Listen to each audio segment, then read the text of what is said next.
pero wala kang pagkain sa bahay. Narito na ang sagot mga katropa, ang Superman of Lechon. Napapawi sa inyong gutom at siguradong mapapa-analyze ka dahil sa tender juicy na jam mo pa at siguradong malinis at bagong katay buhat sa farm. Kaya super masalasa at pangmasa pa. Ano pa hinihintay niyo mga katropa? Takbo na sa Superman of Panteño Siniluan at bumili na. Baka maabusan ka, katropa.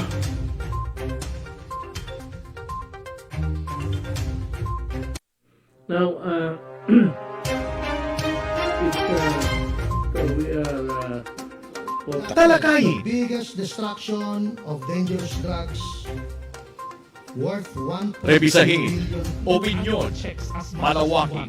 Aksyonan. Kasama si ROCEL LOPEZ, ang inyong katropa sa pagbabalita. Dito lang sa Millennial Online TV. Tutok na mga katropa.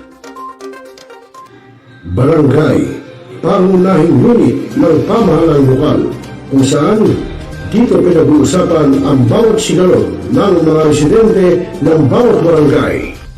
Dito rin pinag-uusapan ng mga piling halal na opisyal na barangay ang mga proyekto para sa kanilang barangay. Kumustahin natin ang panunungkulan ni Kapitan dito sa Dama Barangay sa Millennial Online TV worldwide, ang katropa ng bawat barangay. Kasi tinatapos ang ating pagpupulong. Maraming salamat po sa inyong pagdalo at tapos na po ang ating session. Enjoy na po tayo.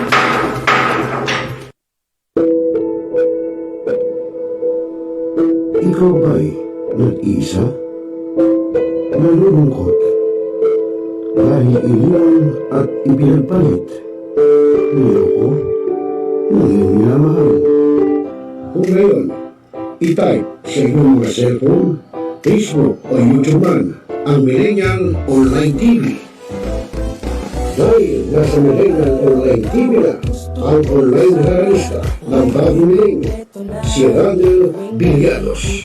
sana'y di magmahil ng dati kung araw nang di pang bata sa piling ni nanay. Nais kong mauli ang awit ninang mahal. You are the one who makes me happy when everything else turns to gray. Walk on through the rain. Walk on through the rain. Though your dreams be tossed and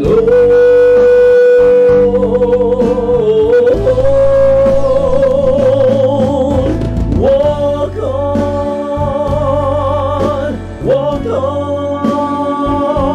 on with hope in your heart. At haharanahin kayo ni Randall ng iba't ibang awitin para maibsan ang inyong inip at kalungkutan kahit nasaan man kayo.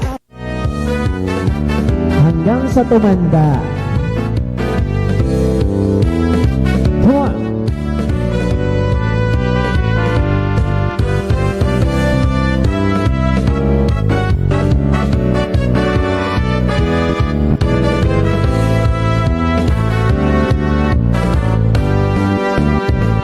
Kung matanda na, sana'y di tayo magbago.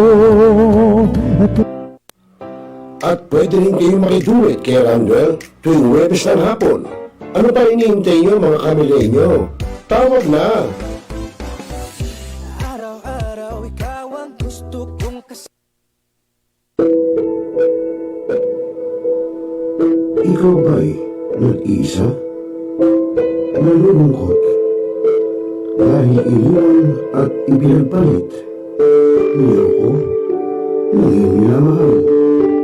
Kung ngayon, i-type, responsable ka ng gun owner at mahaba ba ang iyong pasensya at hindi ba inti ng iyong ulo? Alam mo rin ba ang batas hinggil sa pag-iingat ng baril o firearms? Kung hindi, A responsible gun owner. Are you a responsible gun owner?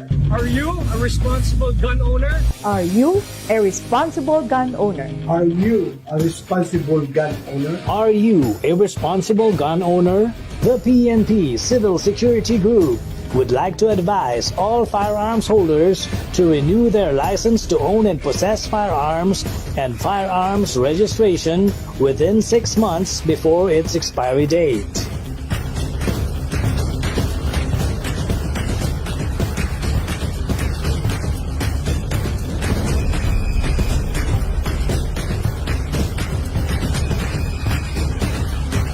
Tumawag na at makipag-ugnayan.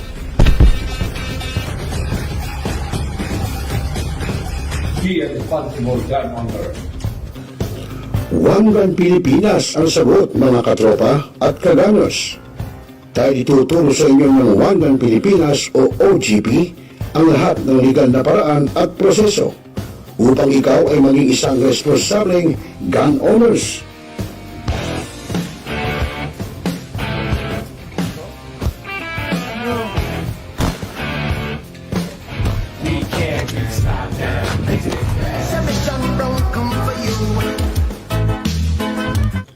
Ano pa hinihintay nyo, mga kagamers? Sali na sa One Gun Pilipinas ngayon na.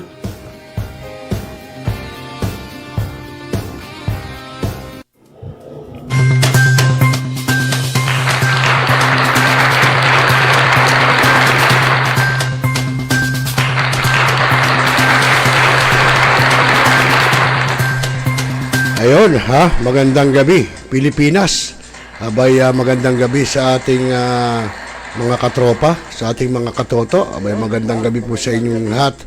At yun, at teka, medyo ayusin muna natin, hindi ayos eh. Medyo parang ang itim-itim ko eh. Ayusin lang natin, sandali lang ha, sandali lang. Para naman makita natin ng dali lang. Dali lang, yan, tingnan natin. Yan. Okay sa mga kaibigan, oras sa hudyat, alas 7:15 po ng gabi, Philippine Standard Time. At syempre po ngayon ay araw ng Miyerkules at syempre sa inyo na po ang programang Tropa. At syempre ako po ang inyong magiging kasama, ROCEL LOPEZ. Yan po sa petsang ika-15 na po ng buwan ng Nobyembre, taong 2023.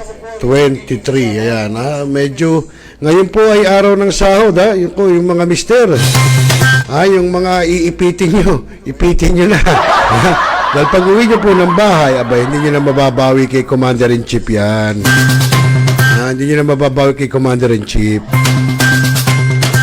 Okay, sa mga kaibigan, mamaya alamin natin sa DOST PagAsa lagay ng ating panahon. Meron pong naging bagyo na yung low pressure area. Pero ang alam ko ay nasa Kabisayaan ayon po sa DOST PagAsa. Mamaya malalaman din po natin sa DOST PagAsa kung nasaan po ang bagyo at gaano po ito kalakas. Okay, at mamaya din mga kaibigan, itutukoy natin dahil po sa ngayon ay nahaharap po yata o sinabi ni Pangulong BBM na maharap po ang ating bansa sa water crisis. So alamin natin bakit at bakit maharap sa water crisis. Kulang ba yung mga tubig sa dam? May kakapos ba? Alamin natin mamaya. Pero bago yan, magandang gabi po sa ating mga Dabber Cats, sa ating mga Tropa Pips. Sabay magandang gabi sa inyo. At ang una ko nakita sa aking monitor, ang aking kumparing bayan, Jogrades. Nasaan ka ba, paring bayan? Sabi mo, isasama mo ako dyan sa Dagupan. Paano ako pupunta dyan? Alam mo namang hindi ko pa kayang mag-drive. Paano gagawin natin? Di ba? Ikaw talaga, pare, oh. Anyway, pare, sige, kung hindi di okay lang. Okay, sa mga kaibigan nga, mami, tutungin natin sa inyo yung ginawang Pandesal Forum, no? Malalaman natin doon about yung sa ating kakapusan sa tubig. At sino pa ba? Baka meron pa akong hindi nababate. Aba, pasensya na kayo at medyo, alam nyo, tumatanda na tayo. Minsan makakalimutin na. At magandang gabi rin kay sa buong puwersa ng Barangay Bayan-Bayanan dyan sa Malabon. Sa pangunguna po ng butihing chairman na si Barangay Chairman Ringo Felix. Kasi buong puwersa na po yun.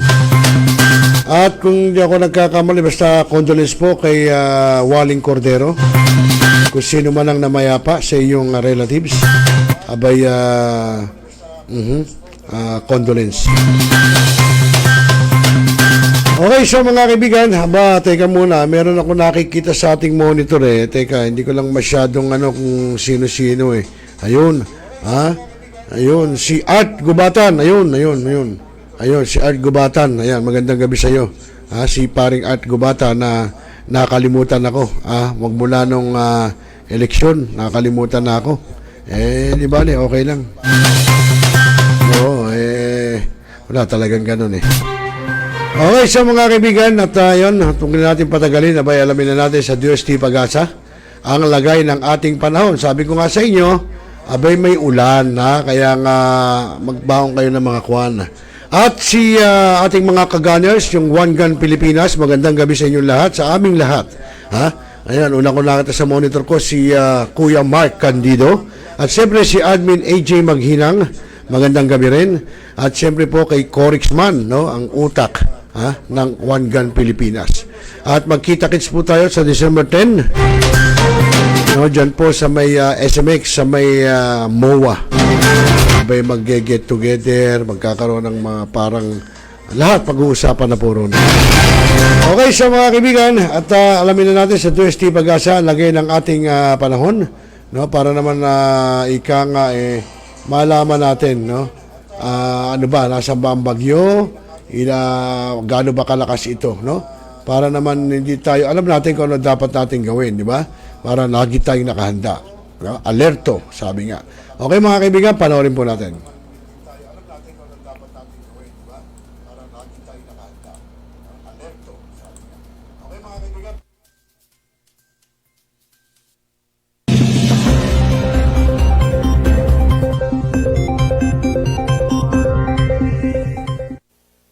Magandang umaga po sa inyong lahat. Midweek na at narito nang lagay na ating panahon. Ngayong araw nga ng Miyerkules, November 15, 2023. Nakalahati na ho tayo sa buwan ng Nobyembre. At sa ating latest satellite images, patuloy pa rin nating minomonitor yung low pressure area. Ito ho yung naging bagyo at humina at naging isang low pressure area na lamang. Nasa labas pa rin ito ng Philippine Area of Responsibility. Mahigit 1,200 kilometers silangan ng northeastern Mindanao. Sa ngayon ho, ito yung base sa ating pinakahuling datos. Medyo maliit pa yung chance na maging bagyo ito within the day, pero hindi natin inaalis yung posibilidad na sa mga sunod na araw, lalo na ho bandang Biyernes or hanggang weekend, ay posible itong maging bagyo pa rin, mag-re-intensify, at inaasahan pa rin natin na papasok ito ng Philippine Area of Responsibility sa mga susunod na araw. Bagamat sa ngayon, wala pa rin ho itong direct na epekto sa anumang bahagi ng ating bansa. Ang siya nakaka-apekto ngayon sa malaking bahagi ng ating kapuluan ay itong shear line. Ito yung pagitan ng mainit malamig na hangin, nagdadala ho ng malaking tsansa ng mga pag-ulan, lalong-lalo na ho sa may silangang bahagi ng Luzon at ng Visayas, partikular na sa Bicol region, sa may bahagi ho ng Eastern Visayas, lalong-lalo na ho sa may Samar provinces. Ganyan din ho sa Quezon, Aurora, ilang bahagi ng Mimaropa. Habang ang northeast monsoon o yung amihan ang nakakapekto sa may bahagi ng Northern Luzon na maaaring magdala ho ng pulo-pulong mahihinang pag-ulan. Sa iba pang bahagi na ating bansa, dito sa Visayas, sa Mindanao, sa Palawan, inaasahan pa rin natin generally fair weather pa rin tayo habang malaki yung chance ng mga pag-ulan sa hapon hanggang sa gabi. So maliban ho dito sa low pressure area na ating minomonitor, wala na tayo iba pang nakikita na anong mga low pressure area sa labas ng Philippine Area of Responsibility. Narito ho ang ating magiging panahon dito sa may bahagi ng Luzon. Makikita ho natin malaki yung tsansa ng mga pag-ulan sa malaking bahagi ng Bicol region, kasama yung Calabarzon, ilang bahagi ho, partikular na sa Mindoro provinces, Romblon, Marinduque, kasama din yung Aurora, at sa Kamaynilaan, inaasahan din ho natin medyo magiging maulap yung kalangitan sa araw na ito. ito ay epekto pa rin nitong shear line o yung banggaan nga ng mainit at malamig na hangin. Samantala, dulot ho ng amihan ay inaasahan pa rin natin ang posibilidad na may hinang pag-ulan sa may bahagi naman ng Cagayan Valley, gayon din ho sa ilang bahagi ng Cordillera. Sa bahagi naman ho ng Ilocos Region, kasama yung Central Luzon, bahagi din ho, kasama rin na nakikita natin sa may bahagi ng Benguet at Abra ay yung mga isolated light rains. Habang dito sa Palawan, inaasahan pa rin natin yung mga isolated rain showers and thunderstorms. Muli ho, yung pinagkaiba nung area kung saan nakaka-apekto yung amihan, wala hong masyadong mga thunderstorms sa bahagi iyan ng ating bansa. Yung agwat ng temperatura natin sa Lawag ay nasa 24 to 32 degrees Celsius, sa Baguio hanggang 25 degrees Celsius, sa Tuguegarao naman ay 23 to 31 degrees Celsius, habang sa Kamaynilaan ay mula 25 to 31 degrees Celsius, sa Tagaytay 22 to 29 degrees Celsius, sa Legazpi naman 25 to 31 degrees Celsius, sa Kalayaan Islands 26 to 32 degrees Celsius, habang sa Puerto Princesa ay mula 26 to 32 degrees Celsius. Dumako ho tayo sa Visayas at Mindanao. Sa Visayas ho, nakikita ho natin yung mga areas dito sa may Samar Island, particular na nga yung mga lalawigan ng Northern Samar, Samar at Eastern Samar, malaki yung chance ng mga pag-ulan. Dulot ho yan nitong umiiral pa rin na shear line. Habang sa nalabing bahagi ho ng Kabisayaan ay asahan pa rin ng mga isolated rain showers and thunderstorms, lalo na sa hapon hanggang sa gabi. Yung agwat ng temperatura sa Iloilo ay 27 to 32 degrees Celsius, sa bahagi ng Cebu ay 26 to 32 degrees Celsius, habang sa Tacloban ay 25 to 32 degrees Celsius. Malaking bahagi din ho ng Mindanao ay makararanas din ng generally fair weather, habang malaki pa rin yung chance ng mga pag-ulan sa hapon hanggang sa gabi. Minsan no, maabot sa katamtaman hanggang sa kung minsan malalakas na mga pag-ulan, yung dulot ng mga localized thunderstorms. Yung agwat ng temperatura sa Zamboanga, 25 to 33 degrees Celsius, sa bahagi ng Cagayan de Oro, 24 to 31, habang sa Davao, 26 to 33 degrees Celsius. May nakataas pa rin ho tayong gale warning, no? Particular na sa mga baybay ng Hilagang Luzon, sakop po yung Batanes, Cagayan, kasama yung Babuyan Islands, Isabela, Ilocos Norte, Ilocos Sur, yung hilagang baybayin ho ng Quezon, kasama yung Polillo Islands, Albay at Sorsogon. Gayun din ho, may nakataas din tayong gale warning sa bahagi ng Catanduanes, Eastern Samar at Northern Samar. Para ho sa kumpletong listahan ng mga lugar na may gale warning, lalo na po itong mga bayan na ito, ay maaari po tayong pumunta sa ating website sa pagasa.usa.gov.ph. Punta lamang ho kayo sa Marine, under ho yan ng gale warning. Itong mga lugar ho, itong mga may pulang area, sa lugar ho na ito, inasahan natin magiging maaari yung karagatan. Kaya po yung maliit na sakyang pandagat, lalong-lalo na ho, yung maliliit na mga bangka, iwasan muna pong pumalaot sa bahagi ito ng ating bansa dahil magiging maalon ngayong karagatan, dulot ho yan ng amihan. Tingnan naman ho natin yung magiging lagay ng panahon sa mga susunod na araw. Dito ho sa may Kamaynilaan at Baguio, patuloy yung iiral, inaasahan natin yung northeast monsoon sa mga susunod na araw. At posible po magdala ng mga isolated o pulo-pulong mahihinang pag-ulan. Habang sa Legazpi, sa may bahagi ng Bicol Region, inaasahan natin medyo bababaho kasi yung shear line. At dahil doon bukas medyo mababawasan ho, posible mabawasan yung mga pag-ulan sa Bicol. Pero pagdating ho ng Biyernes hanggang weekend ay muling lalakas ho yung mga pag-ulan na mararanasan sa bahagi ng Bicol. Sa Metro Cebu naman, inaasahan din natin magiging maulap yung kalangitan pagdating ng araw ng Biyernes hanggang weekend.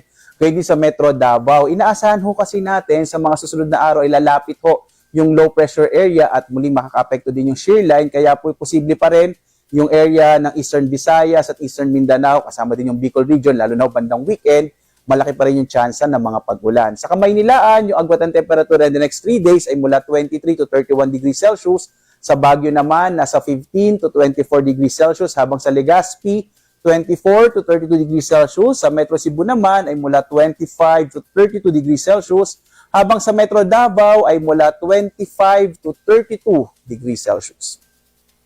Ang araw ho natin sisikat mamayang 5:57 na umaga tulubog, ganap na 5:24 ng hapon.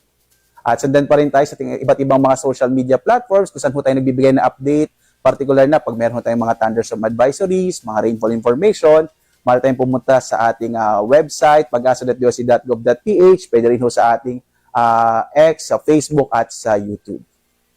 At live po na nag-update mula dito sa Pag-asa Weather Forecasting Center. Ako naman si Obet Badrina. Maghanda po tayo lagi para sa ligtas na Pilipinas. Maraming salamat po sa inyong pagsubaybay.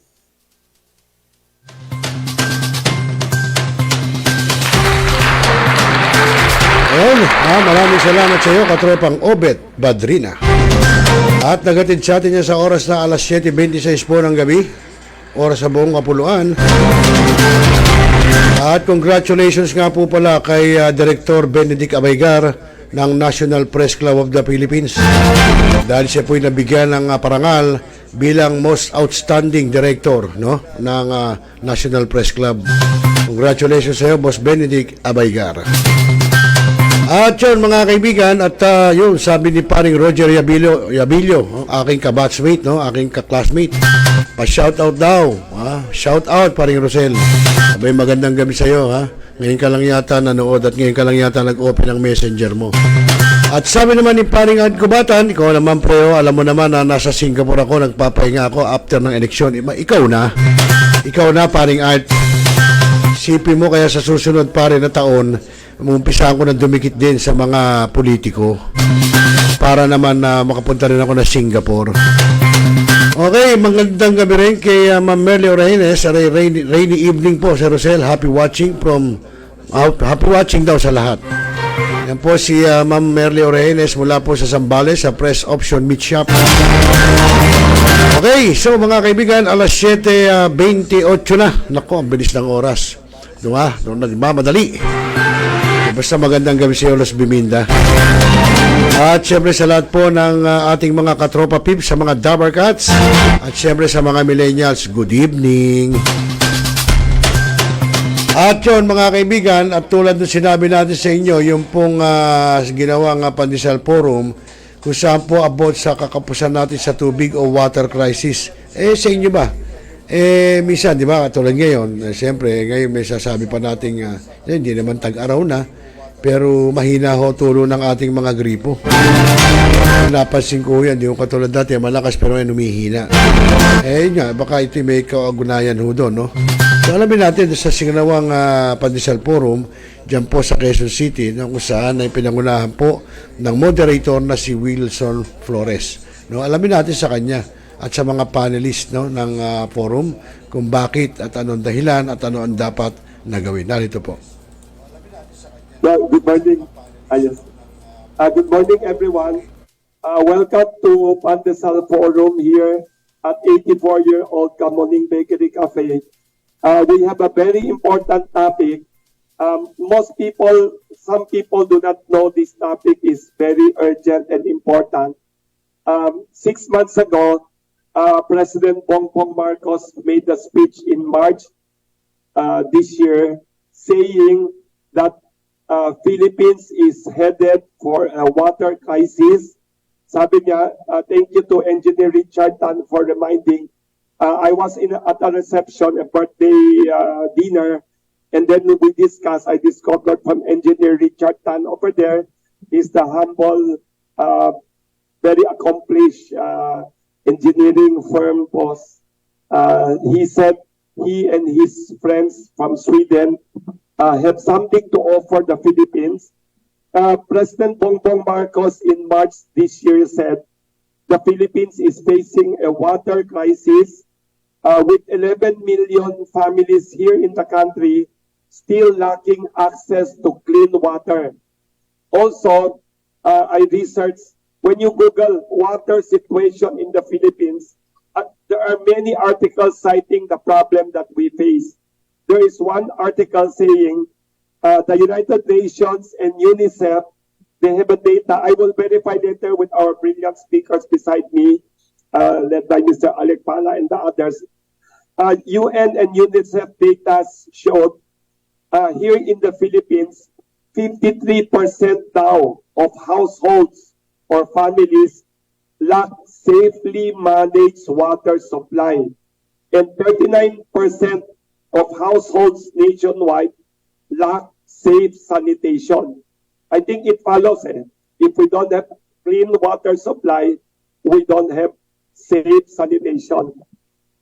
So today we shall talk about water and the possible technological options or alternatives to solve this situation. In Sweden, they have this technology of desalination. Let us later on listen to the experts. First, we'd like to invite the expert on Philippine water situation to give us an overview. What is happening in the Philippines? What is the real situation? And then we'll ask him to interact with the experts from Sweden and their partners in the Philippines. I will mention their names first one by one. Later on, I will invite each one of them to give an opening statement. After the opening statement, we'll open the floor for questions from our media friends here and the others via Facebook Live, via Zoom. So I'll mention your names lang muna, a short and then each one. Of course, we have here Mr. Dondi Alikpala beside me, former MWSS administrator and former head of NWRB and expert on water. Next, we have beside him is Mr. Roy Jorklund. Mr. Roy Jorklund from Sweden. He is from Aqua Veritas. Later on, he will give an opening statement also. And beside him is Mr. Klaas Lundgren. Not the younger brother of the famous actor, but also brilliant. He's from Lux Solana Energy Corporation. Lux or Lux? Lux, yes, correct. Lux Solana Energy Corporation. And last but not the least, I think one of the brightest persons on this in this panel, one of the other, although yes, the prettiest and definitely youngest, I think, Dr. Sunshine Tan, also of Aqua Veritas, yes. Later on for the opening statement. First, we'd like to invite Mr. Dondi Alikpala to give us an overview of the water situation in the Philippines. Former MWSS administrator and former head of NWRB, plus other affiliations which he could mention. Welcome again here, Mr. Dondi Alikpala. Good morning. So, sana I should have brought a PowerPoint, but I forgot to mention this morning on the way here, sinabihan ako ng two cabinet people, one budget secretary Margot Salcedo, na Suki of Kamuning Bakery. Sabi niya, oy Wilson, magaling yan si Mr. Dondi Alikpala, regards mo ko. Inquirer columnist yan. And former Cabinet Secretary Ronald Llamas, tinext ako, sabi niya, magaling yan si Dondi. Yun. Yes. Thank you. So, just try to give an overview of the water situation in the Philippines. So, we're one of the countries that's blessed in water. In terms of rainfall, we're probably, I think we're number 8 worldwide in terms of rainfall. But even if with all that rainfall, we have problems, no? One is we're an archipelago, which means hindi na to store in water. And also, we were talking about forests are getting denuded. And the role of the forest, the watersheds, it stores that water so to shed over time. Unfortunately, that's not happening. So when we look at that, plus we have a growing population, you look at what we look at water per capita, how much water is available per person. And when you look at the amount of water available per person, we're one of the lowest in Southeast Asia already. So that means we have to manage a little water we have left. And if you look at it over the Philippines, it becomes more interesting, no? Because I said in Southeast Asia, but if you look at the Philippines, the UN has some thresholds here. If you have less than 500 cubic meters of water available per year, per person, and this is water that goes to various uses, irrigation, hydro, below 500, that's like parang Middle East, that's absolute scarcity. If it's below 1,000 cubic meters, that's water scarcity. No? And then if it's below 1,700 per cubic meter per person, that's water stress. And pagdating sa water, absolute scarcity, ang absolute scarcity na ang region, and ang NCR, ang region 4A at ang region 3. And that's because even with the volume of water, the population is high. So on a capita basis, it's really small. No? It's less than 500. And over time, as your population grows, that volume becomes lower and lower and lower.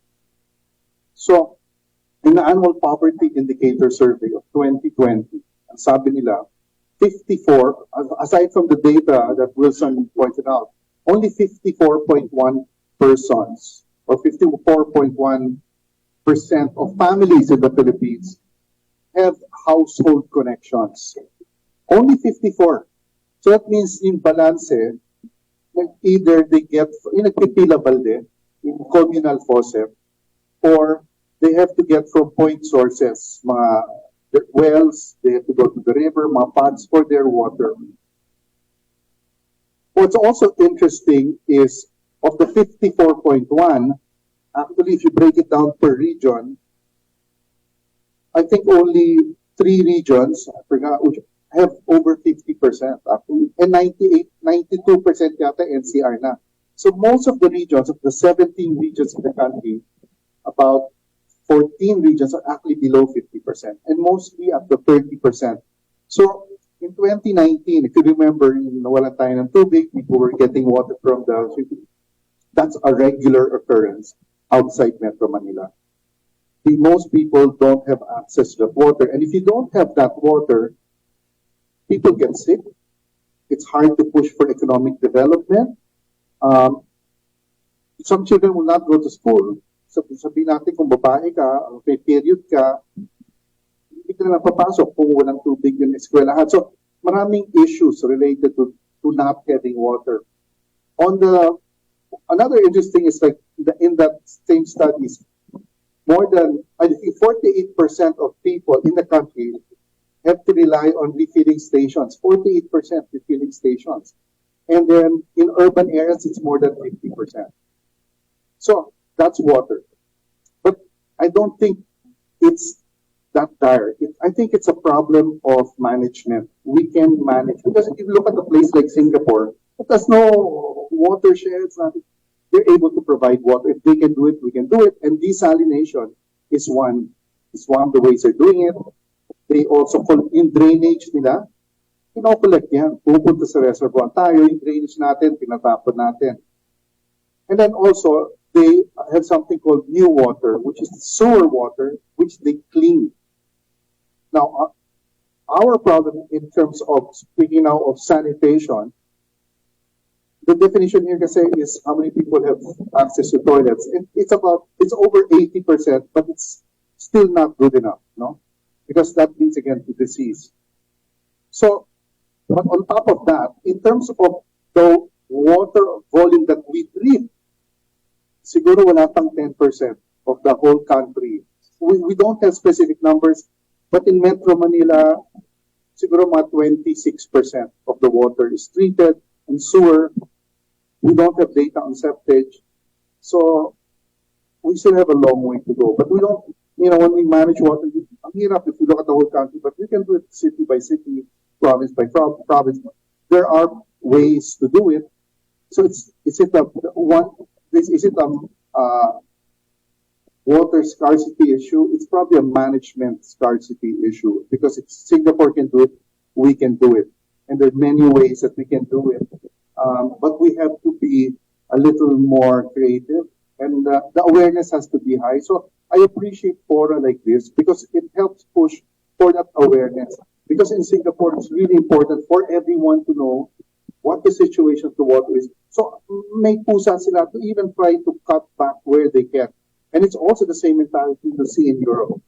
We take water for granted because binabaha tayo, we see it great. But at the same time, wala tayong tubig. At maraming tao sa Pilipinas ang walang tubig. Amazing overview. Thank you, Mr.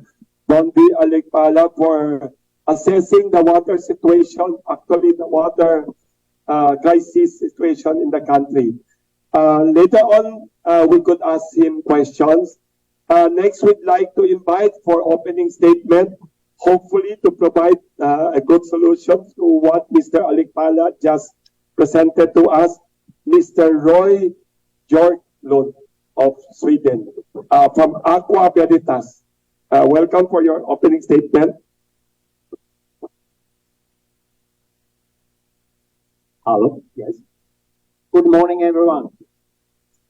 Yes, my name is Roy Björklund, and I'm the technical director and the co-founder of the Aqua Veritas. And what we can do with our system is containerized desalination plant that can not only desalinate seawater, it can also cleaning the rivers, lake water, and deep well water, and so on. Our units have been operating in Sweden for the last 4 or 5 years, and not to be too technical, but fully computerized, so no human error can be done, and more of that is that fully operating by a remote, so everyone, the operator or the owners, can online checking the performance of the unit. The capacity of the container can be from 100 cubic meter up to 1,000 cubic meter. But to give you a little bit perspective of that, a 20-foot container can give 500,000 liters of water per day. So this meaning with a catastrophe like a typhoon or an earthquake, we can supply 250,000 people with drinking water per day. And that's what we need to survive. So also because the container is very easy to move it, go from one place to another. Put it on a truck, bring it to the place where it's needed, and so that makes it very, very handy for many situations, not only catastrophe or typhoons or whatever. But I will be here, and you can ask me more questions later on. Thank you very much. Sounds very optimistic, a very good option. Especially you mentioned typhoons and natural disasters. I think one of the biggest problems of calamities would be water. Communities would be wiped out and all that. So that would be very interesting for discussion. Please be ready with our questions. Thank you, Mr. Björklund. Next, we'd like to invite Mr. Claes Lundgren of Solana Energy Corporation to give us his opening statement regarding the water situation and what other options in their country of Sweden that they could share with us. Welcome, Mr. Lundgren. Thank you so much. Yes, my name is the same as the actor, although we are not related. So take for granted that I know who he is, and he was actually brought and grew up about 10 kilometers away from me in Stockholm. Now, my relationship to this technology is that I, together with Roy, has been working now for about 2 years to introduce this technology. But we have taken it one step further. One of the problems in this country is also we can provide water, but the water is also very cheap in this country. Compared to Sweden, it's about 10% of the price of the Swedish water. That means that people are expecting to get water at a very low cost. Now, we normally also compare apples and pears.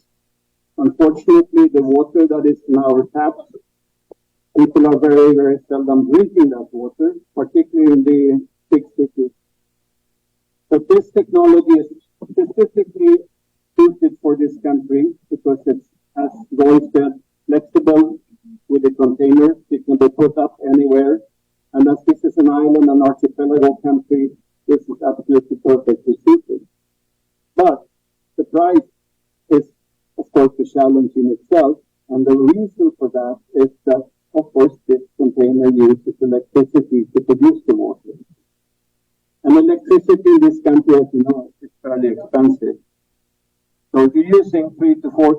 hours per cubic meters to produce water, then the cost will be too high compared to what people are used to in this country. We have taken that one step further by also combining this with solar panels and solar cells and solar parks. And we actually, through Luxolana Energy Corporation, now starting the first test of this up in Rizal. We will start to build this in 2 months from now, but combining also this technology with Aqua Veritas, meaning we can both produce electricity and solar. Just a statement also what Don said before, that we have 48% that are not have available tap water, so to speak. That goes for many things in this country. It goes for electricity also.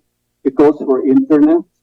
It goes for practically many of these places outside the big cities are unfortunately underprivileged and cannot access to all these sort of technologies that we take for granted here in Manila or in Cebu. So this is a challenge in itself. But the technology that Roy has been part of developing is absolutely fantastic, and we think this is a source for saving and handling many of the water situations, particularly on the islands, particularly out in the provinces in this country. Thank you. Thank you very much, Mr. Klaus Lundgren, for giving us an overview of a possible technological solution to our water crisis situation. Later on, let us ask him and the other panelists our questions. Let us prepare. Next, last but not the least, Ms. Dr. Sunshine Tan of Aqua Veritas. She has a PhD in Environmental Engineering from University of the Philippines. Also, master's degree in Geotechnical Engineering from University of Tokyo. Also, among her academic pursuits include research collaborating with the Mines and Geoscience Bureau, MGB, and the Philippine Nuclear Research Institute for groundwater salinity tracing in Pampanga, and many other impressive backgrounds. Let us welcome Dr. Sunshine Tan to help enlighten us about this water situation of the Philippines and possible solutions in her opening statement. Welcome. Hi. Good morning, everyone. Good morning sa lahat ng nanonood, whether online or face-to-face here. Thank you so much for your time. So I would like to add with what our panelists just said, no? It's so amazing in the Philippines, we don't have clean water that's available. And in fact, nakakagulat, even in the province of Pampanga, you have salinity problems right in front of your tap water. So bakit, like, why does this happen? So of course, it's multifaceted. You have pumping problems dun sa groundwater natin, and meron ding sinasabi silang concentration of, cations that might add to the salinity of the water that we get. Aside from that, if you look at major cities such as Cebu, or even Bohol, if you look at, beachside provinces or cities, they actually have problems also with their tap water. Kung mapapansin nyo, if you wash your utensils, it could easily get corroded. So it's also a very interesting, thing that you can see in your daily life as a Filipino, just to see that. So it brings you awareness na we're not there yet, that we have clean water easily available. So it's right that we do have to have awareness that we have to take care of our water resources here. There's a big importance in water management as well. So here with Aqua Veritas, I just want to give you a short insight on what it is. And we have a short presentation also on the basic idea of what it is. So, okay, so Aegis is a company pushing Aqua Veritas also. So it's a technology developed in Sweden, specializing in water desalination and water purification.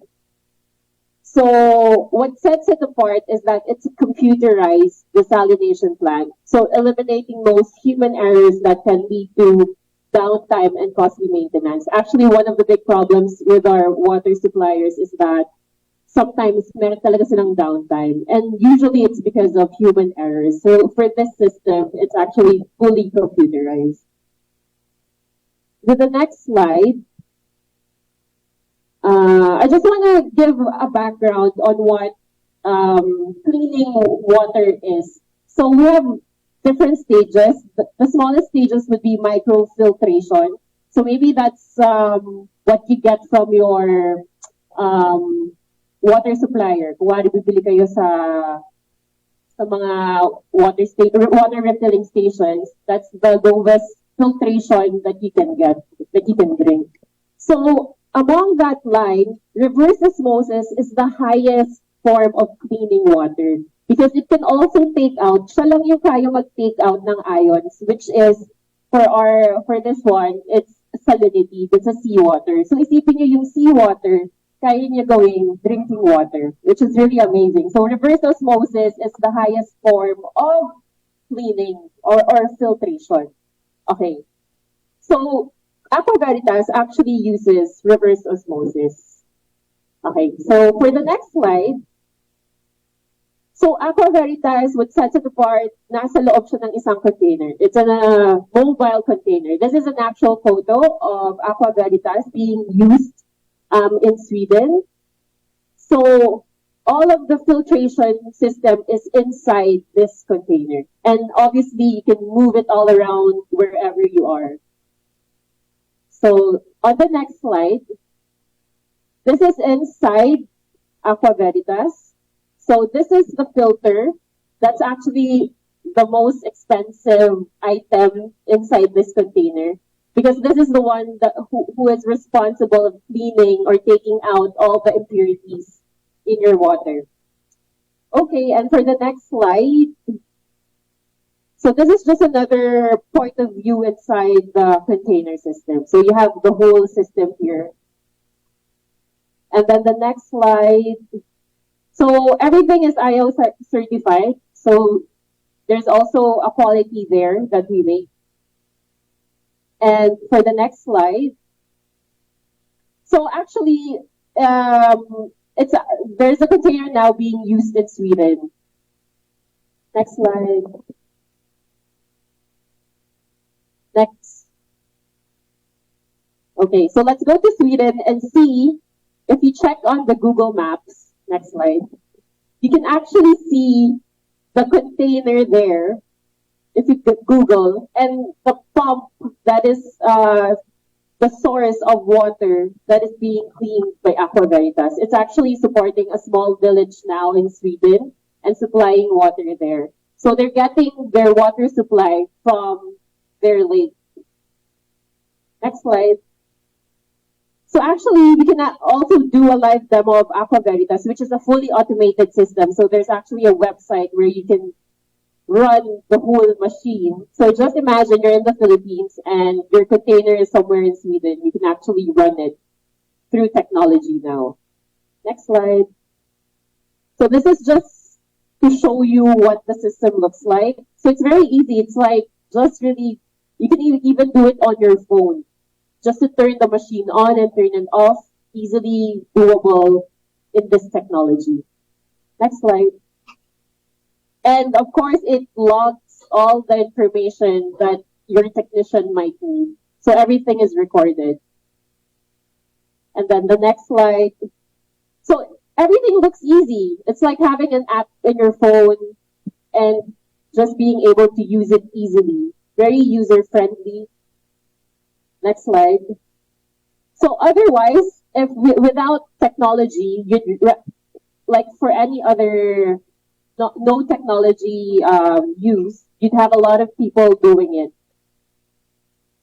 And usually it's because of human errors that creates a problem with filtration systems. So most of the common human errors is actually cleaning the filter. If you don't put the right pressure or clean the filter correctly, you might really destroy it. And again, like I've said, the most expensive expensive part of the reverse osmosis is the filters itself.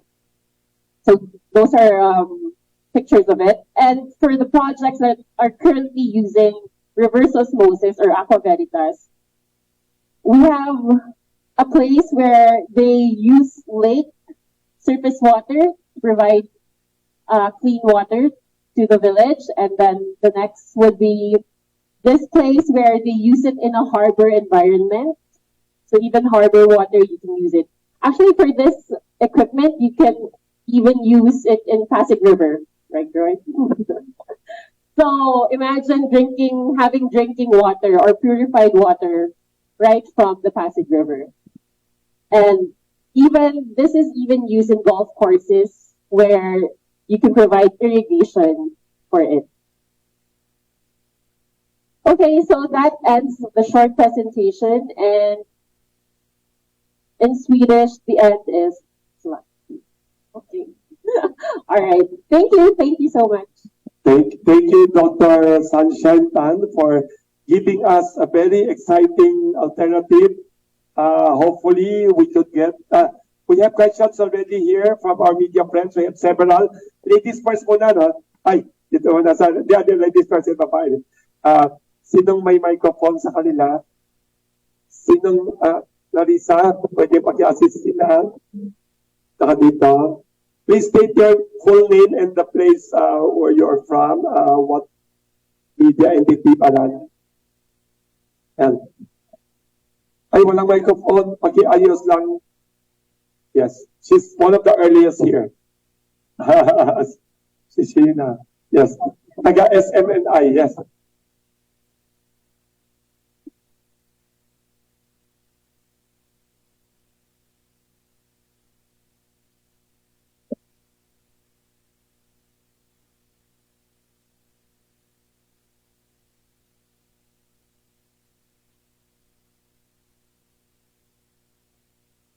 Microphone. Yes.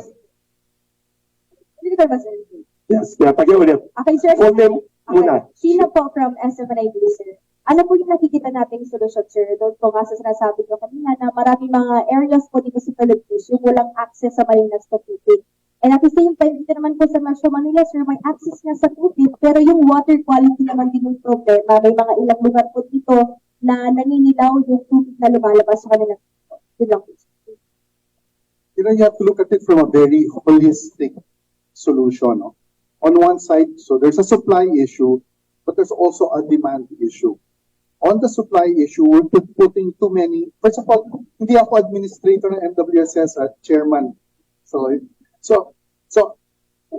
we put too many eggs in one basket. For too many years, we only relied on Angat. Actually, it's still the primary source, no? Which is now mga 96%, dati 97%, pero so one of the things you have to do is diversify your sources. So kung may problema sa isa, at least you still have other alternatives. So now there's several projects ongoing in Laguna Lake. Ngayon yung mga naninilaw, sa palagay ko sa south yon, okay, one, or it might be in the pipe system because when it leaves Balara or it leaves La Mesa, andun yung mga treatment plants, so ang linis-linis ng tubig na yon. So it could be in the pipe system, but the pipes are healthy. It might be in the pipe system in your house sometimes or in your condo building. So if there are contaminants there na pick up, minsan naman, di ba, when you open your faucet for the first time, that's from the rust in your pipes. Okay, so on the south, the problem is Laguna Lake. So they put up treatment plants and you don't want, if this is your problem, you want to have a solution that will address the problem. So they put up technologies to address the problem. The problem in Laguna Lake is because we're not treating our wastewater well, and because sometimes you have inflows from Manila Bay, lumalaki yung problem. Yung solution nandito pa, you have to adjust the technology. But each time you adjust the technology, nagmamahal. So at the same, so if you're, and minsan yung problema, it's temporary, di ba? So if you freeze it, tapos ang solution mo, you don't want to keep it there all the time because if it goes slow, you want to adjust. So sometimes they need to keep adjusting. So that's one problem. So especially on the west bay of Laguna Lake, it's kind of problematic. So one of the things, I mean, you know what, at least Manila Water and Maynila right now are trying to be creative. Maynila, they have a wastewater treatment plant, and they found out that the wastewater that they treat, the post-treatment, malinis na, no, is cleaner than Laguna Lake. So why will you put that clean water in Laguna Lake? So now they're treating that for it to become water or be brought back to the system. So that's one. They're also now looking at projects on the east side of Manila Bay where the water is cleaner, right? Now, when they treat the water, that's reverse osmosis. I mean, that's what these guys are talking about. And that's why reverse osmosis is really important. So they look at the east side of the bay, among other things. Now, those are supply issues. They have problems with the Kaliwa Dam. There was a forum here months ago to talk about issues, but I think MWSS has gotten the clearance, so there's a go-ahead already. Now, the demand side. We also have to look at how can we find ways to make people more conscious of their water use. The easiest way is to use water efficient fixtures. So there are faucets that use less water than other faucets. There are shower heads that do that. In Europe, it's very popular. In other countries in Asia, may labeling, this water is more efficient than that. What's surprising in the Philippines, the same faucet, kasi pare-pareho naman yan, Delta, American Standard, Grohe, di ba? When they come here, wala yung label na yun. I don't, that's all over, yun ang panawagin namin sa industry. Label your faucets, label your fixtures to say what kind of flow it has. So the consumers have a choice. I can use less water. And when you have, if a consumer uses less water, two things happen. One, your water bill goes lower, and you don't feel the difference. Kasi, may kasamang hangin. And second, there's less water. And second, there's more water available in the city for people who don't have water. So you have to tackle it from both sides, supply and demand. And it's holistic, and you have to address the wastewater. Now, MWSS, Manila Water, they're addressing that. We sewage separation. But all the other towns around Laguna that contribute, Rizal, lahat yan, they all dump their wastewater also in Laguna Lake. So that's where these are the areas that need to level up pagdating sa wastewater treatment. Follow up ng sir. Sinabi niyo kasi sa malaking factor yung sa Laguna Lake. Malaking hamon dito ba, sir, yung mga nakapalibot doon sa Laguna Lake na naninirahan mga informal settlers? Good question. So everybody assumes na ang problema ay informal settlers. Pero ang problema hindi lang informal settlers. Baka mas marami pa. First of all, dati industrial ang problema. Ngayon, it's less. Kasi napipenalize na yung industries. Mas minsan naging problema, okay, dito sa Quezon City, maaring septic tank system dito, hindi sewer. Ang mga sewer nakikita natin sa Makati, mga feeding test, mga Project 5, Project 4, those are sewer systems. Those go straight to a treatment plant. But septic systems, when they reach a certain point, they just go to the drainage. The drainage ends up in our ponds, our creeks, and the Marikina River, Laguna Lake, Manila Bay. So, everybody in Metro Manila contributes to the wastewater, the pollution in Laguna Lake. Hindi lang yung mga tao nakapaligid sa Laguna Lake. Very good question. Next, paki-state your full name again. Good morning, sirs.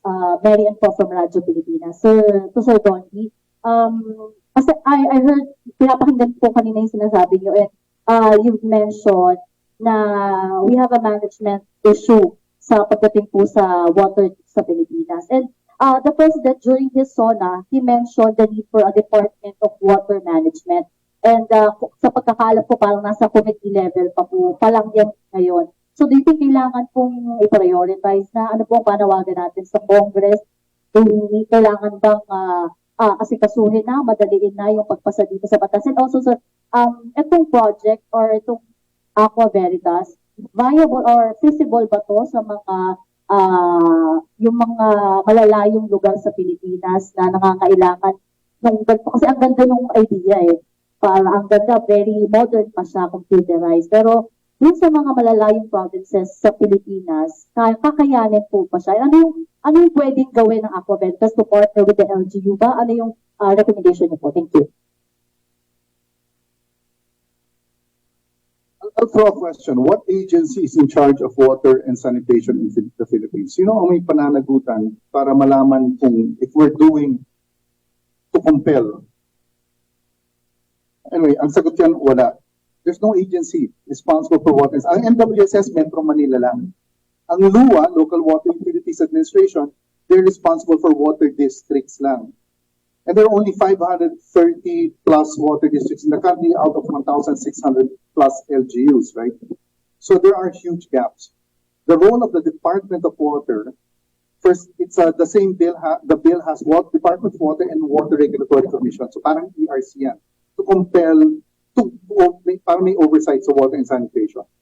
The Department of Water is now being created to really find ways to manage our water resources better. How can we manage our rivers better, our lakes better, look at it from quantity and quality, and how can we find synergies? We talked about holistic solutions. Can irrigation or can the wastewater from cities be used for irrigation? Can we use irrigation and hydropower together? Kasi canals, pwede ba maglagay ng turbines doon?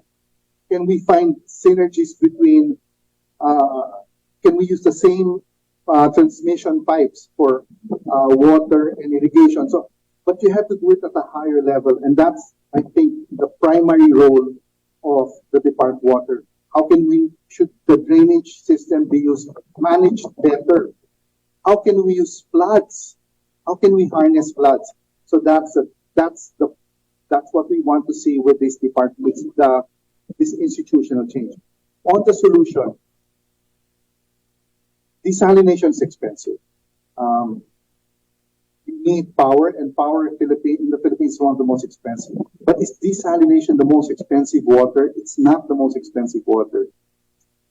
So we talked about 3 kilowatts, and let's say the cost is, the rule of thumb is about, let's say 10 pesos ang kilowatt. Some places 10, some 11. Let's gawin na lang natin plus admin cost per cubic meter, that's 1,000 liters. Let's say 50 pesos, just as a rule of thumb. Now Cebu is bidding out, Metro Cebu Water District is bidding out projects for desalination only because their groundwater is contaminated. And you probably need reverse osmosis at this point to have it clean because you get salt intrusion and you need reverse osmosis again to treat that. The rivers are too far away. You need to tunnel, you put dams. So desalination is now their option of choice in Cebu City. And again, this is the most expensive. The people who complain about water being expensive are the people who already have water. But the people, we said only 54% are connected. So the balance, the 46%, where they get their water? Pila Balde. Pila Balde, magbabayad yan ng 2 pesos or 3 pesos per cubic meter. Ano yan bawat 20 liters. 2 pesos is 100 pesos per cubic meter. 3 pesos is 150 pesos per cubic meter. If you buy this, it is about, I guess, 500 millimeters or half a liter. If you pay 20 pesos for this, so a liter is 40 pesos, you're paying 40,000 pesos per cubic meter. Compare that to 50 pesos. It's expensive because it's more expensive than traditional sources, than groundwater or surface water sources, which are all under 20 pesos. But in the absence of water, any traditional source, you need to be creative, and desalination might be it. In smaller islands, there's no groundwater. So many island communities, the mga fishermen have to go to the mainland, buy from refilling stations, bring in refilling station, yung blue 5 gallon, 20 liters in yun, they're paying, say, 40 pesos. Right? So that's about 2,000 pesos per cubic meter. And these are our country's poor who are paying more for water than the people in our Makati subdivisions. So you have to put it in perspective. So putting this kind of solution in island communities might actually be cheaper for the poor than whatever method they're securing the water, whatever method they're paying today. Can I give a comment as well? Exactly what Don is saying. Many places in this country is having all the problems with the water supply to the islands. I mean, people are getting bulk supply by going with the boat or transporting it with a truck. And of course, the water cost for that is much, much higher. So we're actually cheating ourselves a little bit. And the people who are actually suffering the most from that is the poor population, the underprivileged people. So that's why exactly what Don is saying, to put up this type of container solution in many places in this country, in particularly outside the big cities, like many municipalities, like San Fernando in La Union or Nasugbo in Batangas or places like that, where they also have all these type of problems, but it's never addressed really in Manila or in Cebu. And now Cebu, on top of that, exactly what Don is saying. I think they have 2,000 people drilled on that island, and most of them are contaminated today. So the only way for them to get the water is now to take it by tank boats and trucks and places, things like that, to get it into the city. So we're actually cheating ourselves. We're paying a lot more for the water than actually what we're talking about, that some people are seeing, the 30 or 40 pesos per cubic meter on the bill from Manila to Manila water. So it's a huge difference, particularly outside the big cities. Just a follow-up. Dr. Tan mentioned na even Pasig River, pwede po siyang gamitin for the Pasig River. Have you now been talking to local governments in Pasig? Or meron na po bang do you have communication with private companies and also local government in Pasig to the possibility of putting up this desalination system to the Pasig River? And possible po ba talaga yun? From the river to drinking water level, ganun po ba siya? Yeah, thanks for the question. So, we've been approached by private utility companies kasi kung maaalala niyo, there's a recent news na magkakaroon ng El Nino sa Pilipinas. And actually, nandito na tayo sa month na yung mga expert natin sinasabi na magkakaroon tayo. So actually, medyo takot nga tayo rin ngayon na baka magkaroon na naman mga water shortage katulad ng na-experience natin for the past years dito sa Metro Manila. It's really a big concern. Kaya yung mga local water companies natin, they're actually thinking of reusing yung mga galing sa sewage treatment plants nila. And even considering a Plan BC to get water from Pasig River. And thankfully, because of technology, 2023 na ngayon, pwedeng gawin yun. So it's just a matter of siguro will ng ating mga agencies, whether local or private or local government, to actually do it. Thank you very much. There's a question. May tanong sila, yes. Alam niyo muna. Early Bringas po from Net25. Sir Dondi, ito po, questions po sa inyo. Ang sabi po kasi ng Maynila, ito po with terms pa po sa discoloration po na nangyayari, ay kapag nag-react level ng manganese sa chlorine na ginagamit naman bilang disinfectant, kaya daw po nagkaganon. So, nung time nyo po ba, sir, ay nagkaroon din po ng ganitong incident? Or mga ilang beses po nung time nyo po? Time namin, wala pa masyado nun eh. For the plan for RP3 new, bago-bago. So, alam ko, andun pa ako when na-inaugurate yung plant eh. So, pa masyadong may problema pa noon eh, bago pa siya ito. But, you know, this issue is not only Metro Manila. Ha? Alam mo, pag pinapag-usapan namin ng water, sorry pero masyado nagpo-focus sa Metro Manila kasi nasa Metro Manila tayo. Pero when it comes to Metro Manila, at this point, siguro mga 98-99% of people have water. Nakakaligtaan na naman natin yung mga tao sa probinsya who have the same problems, no? So, another issue where while we get contaminated in the groundwater is because of poorly designed septic tanks. Septic tanks kasi dati, ang design nila, may walls, tapos yung ground, lupa lang. So that nagsisip sa ground ngayon, it now enters our aquifer. So, tapos, doon ang well mo, pagkukuhanan mo yung same source. So, yun ang mas nagiging problem. Sometimes the problem is just discoloration. Madali namang ayusin yan. But the contamination, that's the dangerous part that people can get sick and die. That's the question. Some of our questions in English so the other panelists could understand. Sorry, thank you. Oh, have you been in the Philippines? You know, huh? All these guys. You know, so then. They don't know Tagalog. They should know by now. Oh, yeah. Good advice. So, Sir Don, yung discoloration can be dangerous, tama po? Can be This correlation could be a representation of many factors. It could be manganese, it could be iron, it could be hard water. So it could be contaminants coming into your system. Could desalination clean the coloring of the water? Yes. Because she said it's the highest. Yes, sir. Let me ask you that. Yeah. So Can you clean the color? Be taken out. Curious lang ako. Kasi I'm very curious. Yeah, reverse osmosis system clean everything. Bacteria, iron, color, what more, humus, everything. So it can only be drinking water coming out from a reverse osmosis system.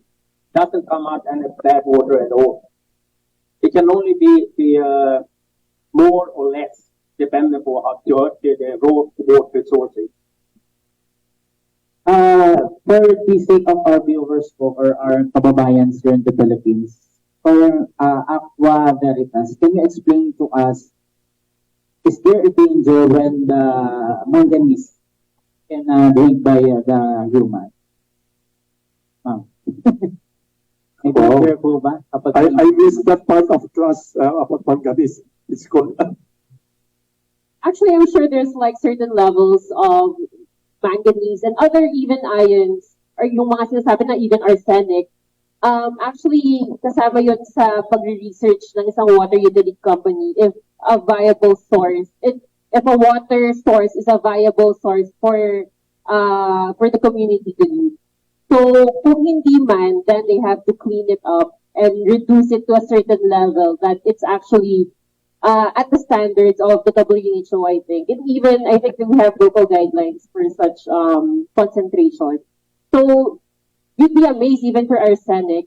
There's actually a small concentration that we actually allow. And kung kaya i-treat, then the local utility provider would actually treat it. But again, for reverse osmosis, of course, it can clean such thing. Again, ang output ng reverse osmosis is drinking clean, safe drinking water. So, ma'am, follow ko. So, ma'am, this declaration happened last day, no? Yesterday, no? Yesterday, yeah. Here in I have updated sa news. Wow. Maynila. This is Maynila issue, ma'am. Yeah, is it normal? Kasi, ayun po, sabi, Maynila said it is a normal thing. So, there is a level of normal. Right. Naka-frown si Mr. Alikpana. It's normal to me. Okay, my answer is it happens, but it's not acceptable.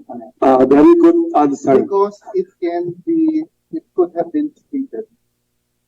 There are solutions to that discoloration. Maganda sagot niya.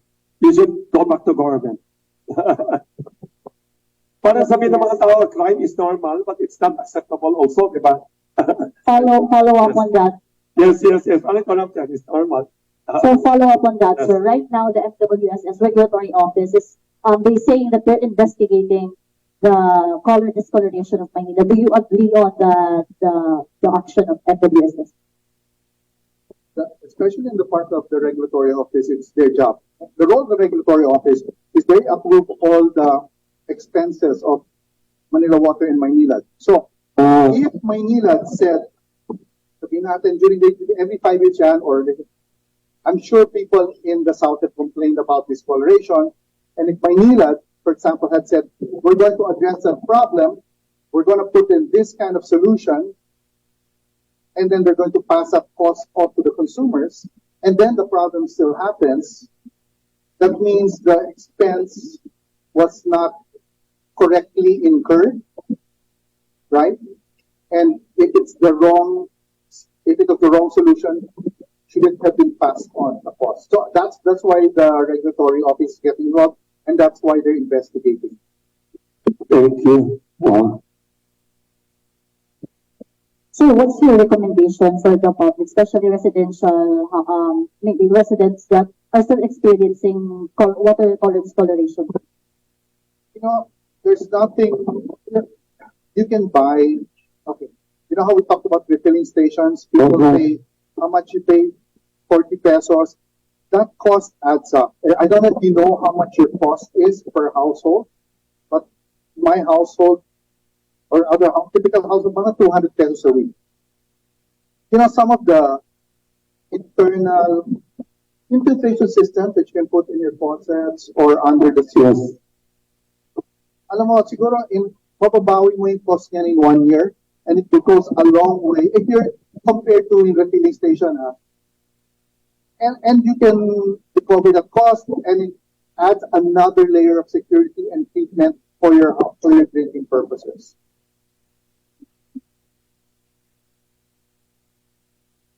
Those who are not well off. Well, that's why everybody, even lahat sila, first of all, nobody trusts the water from their tap. How many here drink water from their tap, no?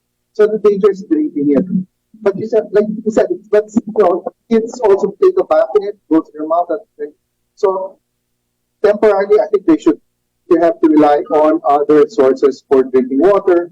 If you suspect that your water from your tap is not up to par. But again, that's why 50% of all our households in the Philippines buy from the filling station. Hopefully, the problem in Manila is a temporary issue. Hopefully, it's very localized, and hopefully, it's not a dangerous problem. But we'll just wait for the investigation of the regulatory office. Thank you. May tanong dito I'll give way to some questions via Facebook Live and Zoom. This is from Susan Cambry, editor of Filipino Mirror newspaper. Sabi niya, tanong niya, she wants to ask again what Mr. Alikpala mentioned earlier about the water supply, safe water supply shortage in Metro Manila and what other regions. You mentioned there are only 2 or 3 regions with good water. 2 regions only? No. Out of 17? Well, okay. When we address Metro Manila, we discussed already what the alternative sources are. I'm not, all water in the Philippines, it's suspect because our wastewater is not properly managed. So yes. In terms of volume, some regions have a difficult time. Also, because even if they have the same volume of rainfall, the population is just high. So there's that conflict, no? So Region 3, NCR, and Region 4A, these are the growth areas, and that's where you're going to have problems with water. But that's not to say, we have high rainfall in Bukidnon. That's our second question of Susan Cambry. Can we do rainwater harvesting? Sabi ni Susan Cambry. I don't understand what is. So, but the problem, I cannot bring the water from Bukidnon to Metro Manila, diba? So you have to find solutions. So I should have discussed rainwater harvesting means capturing the rain from your roof. On the roof? Yeah. Yes. Yung mga, Yes. di ba? Yes. Okay, so we have rainfall of about 2.3 to 2.4 meters a year. If a household of, this is a simple, under other issue. A household with, sabihin natin, 50 square meters ang size ng roof. Gawin natin 2 meters. That's 100 cubic meters of rain that falls on free water that falls on your roof. It's not drinking water, perhaps, but you can use it for so many other purposes. So there are many LGUs now, like Iloilo, that have come up with rainwater harvesting ordinances requiring new buildings to put in rainwater harvesting systems. So this is all part of the supply-demand issue. This can be another supply, and it's a demand issue because if you are using, why will you use potable water for watering your plants? No? Yes. So I know of some people who are just relying on rainwater and it serves the requirements for the whole year. Yeah, as long as they manage it well.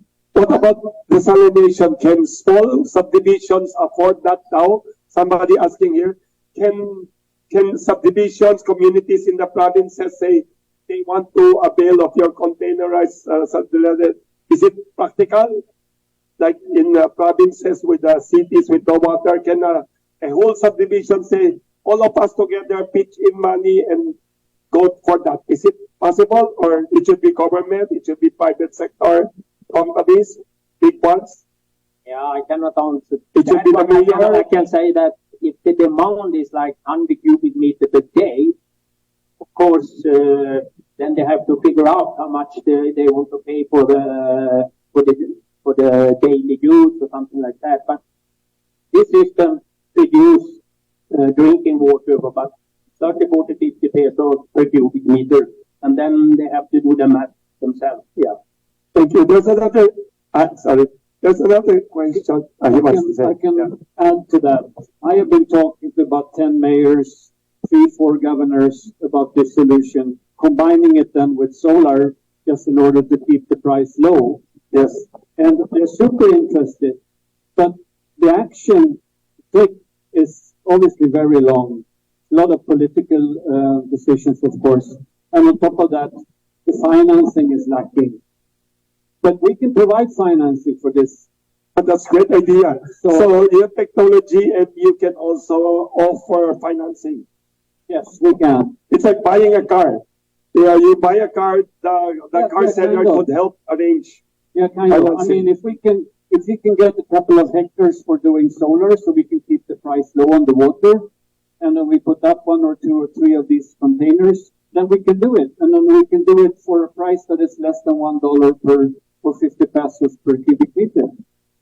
That's good news for water scarce country. There's somebody watching also via Facebook Live, asking through Facebook, Mr. Caleb Biardo, please allow me to ask, how can we make the tap water drinkable for most major cities here in the Philippines?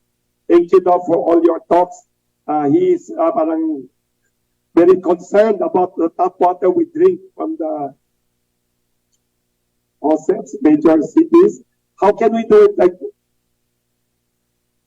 Yeah, a desalination plant, then create the drinking water. So if you have a pipe system and maintenance that pipe system, you can get tap water, drinking water for your tap. And as Tantan was mentioned before, you can see in your houses today when you have your glass, they become foggy and utilities become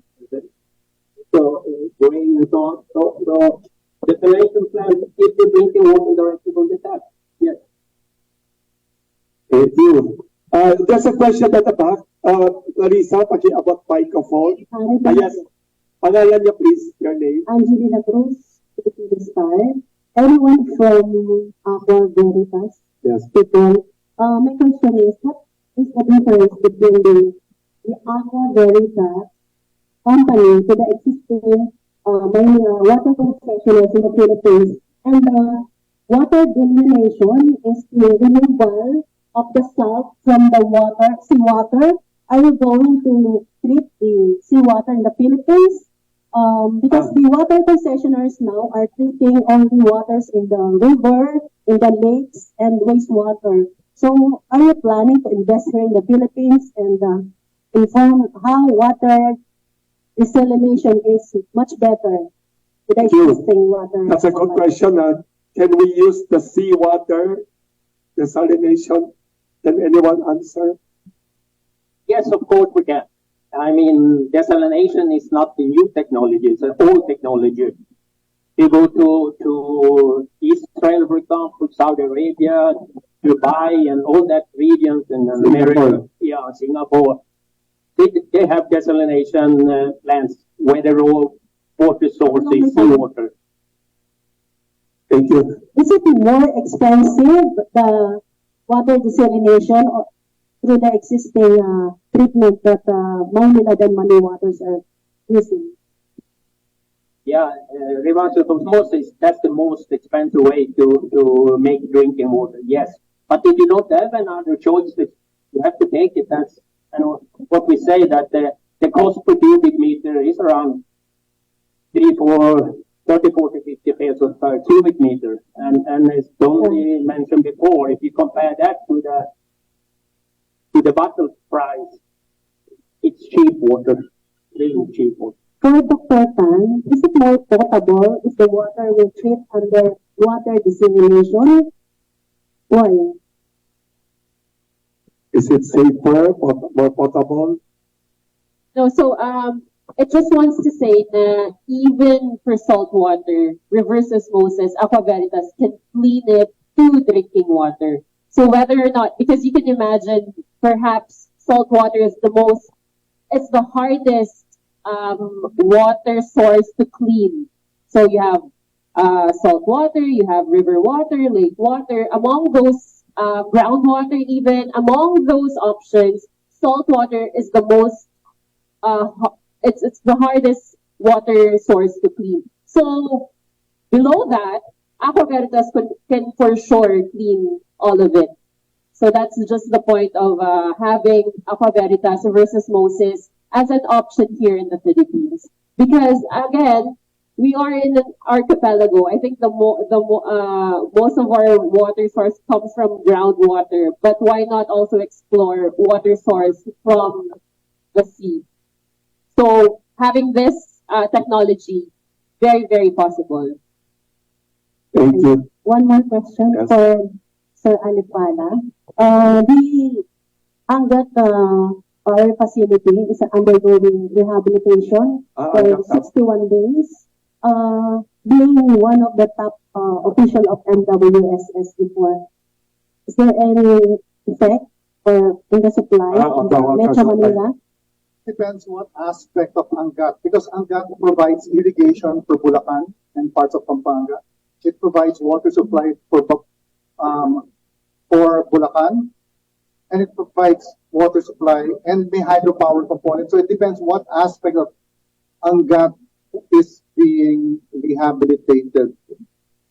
So you have to, I'm sorry, can I just digress? When I was speaking, I said kanina in terms of up to scarcity, SAPCO Region 3, NCR at Region 4A. I'm sorry, I just remember it's actually NCR, Region 4A, and Region 7 that's experiencing absolute scarcity. NCR, Region 4A, and Region 7, where Cebu is. Region 7, wow. Scarcity, no? There's a question here, also a follow-up for all of the panelists here from people watching sa Facebook Live. They're asking if during natural calamities, typhoons, or floods, or disasters, can NGOs and big foundations go to you and rent or buy and rent the containerized desalination to bring to calamity areas, like for the next, like for 1 week, 1 month? Is that possible? Is that I think everything is possible. We're at the beginning stages. I just want to bring awareness that this technology is now possible here in the Philippines. It's a good point, Sir Wilson, that he said na if there's a calamity like the last one was in, perhaps you can give an example later. Yes, this big Yolanda. Yes. I told Yolanda, if you were here at that time, could they have could the big NGOs, philanthropic groups, can the governor or someone rent your? This could have been a very possible, Can Red Cross or some foundations work with you and rent? Right, highly possible, of course. So how do they contact Aqua Veritas? Do you have a Facebook page? Do you have a website? Where is it? Where could people? Everyone can visit aquaveritas.com. You can also easily find Aqua Veritas if you Google it. It will just show up, desalination system. There's a question here from Mr. Rizal Raul Reyes of Business Bureau newspaper. Good morning, Mr. Longgen. Being a third world country, you mentioned the financing and total package for the solution. Do you think this is the best solution for the Philippines to avail of your product, services? Thank you for the question. Well, yes, I think this is a very good solution for the Philippines, in particular when we're talking about the provinces, the medium-sized cities and the smaller cities and all the islands. To go into Cebu or Manila, I think there are so many people and actors involved in that, so they have to solve it simply. But for the medium-sized cities, municipalities, barangays, and places like that, also when you have talking about new developments, like for instance, PCDA is developing several areas surrounding this country now from the old American bases, like in Clark, like in Foru Point, and places like that. Definitely this technology is absolutely perfect for that. And the good thing with the technology is that it's very easy to install because you just have a container to put there. Then you connect it to the grid, but if you don't want to have expensive water, then you have to also build a solar farm adjacent to the water solution. But we have talked to many mayors, governors, as I said, also to officials, DNR, etc. And they are super interested. And on top of that, we have actually now also financing for the stations. How many LGUs have approached you? Sorry? How many LGUs have approached you regarding? I think I've talked to 10. Can you identify them? And I haven't really done any marketing about this. This is the first time I'm sitting here and doing marketing about this. It's just been through the contact network that I have built up. So, there are, let's say, 10 mayors that knows about this, 3 or 4 governors, DNR knows about it, a couple of other officials in the government knows about it. Hopefully after this, there will be more people knowing about it. So we wanted to have a prototype up running, and we're going to get that now. Very good prototype. I want to ask Mr. Alikpala, do you agree that we should have dual piping in the houses to ensure sustainable use of water, just like what the Japanese are doing? I think dual piping for many buildings is a fantastic idea because you need the second pipe for rainwater. So I think so that's what you use for your toilets and for cleaning. And then you have another line for potable use. So yes, I mean, it's additional cost, but I think in the long term, once you spend it now, the long term it will be better because the price of water every year is going up. Diba?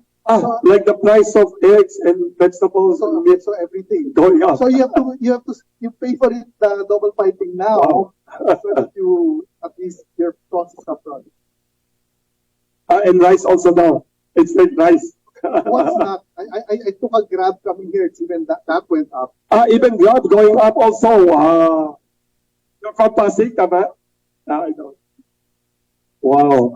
Question here, yes. Question from Maria Luisa Garcia from Filipino Mirror. So this is addressed to Mr. Donkin or anyone from Blocks Salana. So how do you intend to convince the local government unit officials to take chances on this proposal that you have? But, and then the next question is, because I came in late, I don't really know what kind of treatment are you offering to the local government units for the production of potable water. Thank you for the question. Well, the problem very often is financing, of course. If you have financing, you can probably solve a lot of things. But another issue is also to get some land to have the solar farm connected to the water desalination container. Now, in many cases, we can get land, but then by some reason, people are stuck in the pricing model of water, saying that, water is very cheap. We don't really expect that you're going to contribute to anything like that because the water will be too expensive. But how do you do if you don't get any water? If the water is not there or the water is contaminated, people getting sick, then somebody has to take the decision that we have to invest in this. And that's, I think, one of the discussions we have to have with each and every mayor, each and every governor. In some cases, we have been advised land, and we are in the process of looking into several potential projects. But of course, also some of these elderly people or older people involved, they expect water to be like 20 pesos or 30 pesos for a cubic meter. And that's not going to look like that in a couple of years from now. We can see that prices on water are getting up.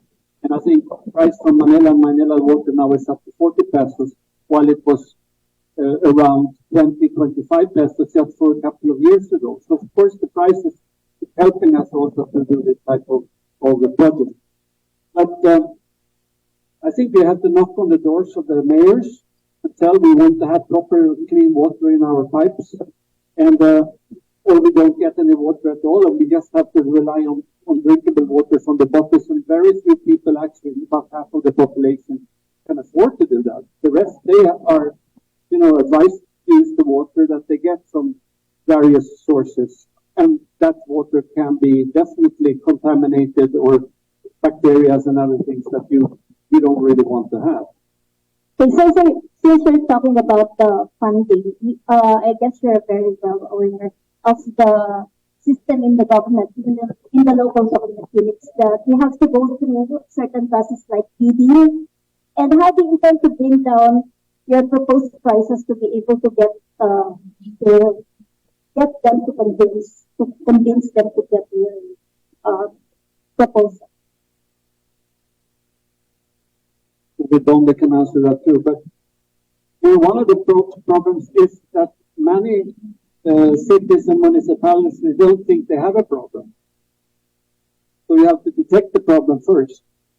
And secondly, yes, of course, we are prepared to go through all these sort of processes, but it takes normally a very long time. And if you have to wait for 2 or 3 years to solve a problem that can be solved tomorrow, then you have to have people who are really acting on the problem now and not waiting for another election period or whatever it's going to be. But it's important that also the population in this country is actually turning back to their respective politicians and administrations, say, better do something. I know cities in this country that don't deliver water more than 1 hour per day in the tap. Where does the people get their sources from? That they drill themselves and they probably get contaminated water from their deep wells. And then, of course, everybody has to buy bottled water to, what did you say, 4,000 pesos per cubic meter? So, I mean, it's ridiculous. 20,000 pesos, sabi ni, wow. Yes, we keep talking about desalination because they're introducing it, but desalination has been in the country for a long time. Most of the desalination have traditionally been undertaken by island resorts. So one of the first desalination systems actually was Mactan Shangri-La. It might have been the first in the country. So it's a viable thing. So yeah, because that Cebu was not able to supply many of the resorts in Cebu. So a lot of the resorts had to put up their own desalination systems, like what they're bringing to the country. And I think what's novel about their model is they're trying to level it up, not just at the commercial level, but perhaps at the municipal, at the LGU level. To make it more publicly available, not only the high-end resorts. Yeah, but not only on the matter of disaster, it's actually one of the first solutions. MWSS has modules like this. LUA has, if they deploy, water districts have. But these are temporary solutions.